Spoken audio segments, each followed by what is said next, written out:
आत्ताची आकडेवारी आजची अशी आहे 4.2 म्हणजे साधारण 4.25 कोटी खटले देशात चालू आहे. आपल्या देशामध्ये 4.25 कोटी खटल्यांमध्ये 2-2 पक्षकार पकडले तरी 8.5 कोटी पक्षकार आहे. 8.5 कोटी पक्षकार म्हणजे एकाची माणसाची एक केस चालू असेल तर 5 लोकांचं कुटुंब त्या भोवती आहे.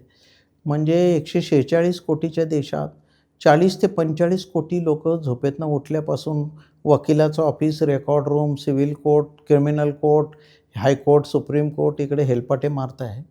अशी 300 तर कोर्टाची नावं आहे. आणि 40 कोटी मुलं शाळेला जात आहेत. हे 40-45 कोटी भांडणाला जात आहेत. राहिलेल्या म्हाताऱ्या माणसांवर आपला देश चालला आहे की काय असं म्हणायची पाळी आहे. की भयानक विदारक आहे. आणि कशामुळे आहे? प्रोसिजर सिंपल नाही. साध्या गोष्टी आहेत. आता युरोपमध्ये आणि अमेरिकेमध्ये म्हणतात सिग्नल तोडला तिथंच त्याला अरेस्ट करतात, तिथंच ठेवतात. त्याला सोडतच नाही जोपर्यंत फाईन भरत नाही. संपला विषय. कशाची नोटीस, कशाचं पत्र, कशाचं हिअरिंग, काय भानगड नाही आहे.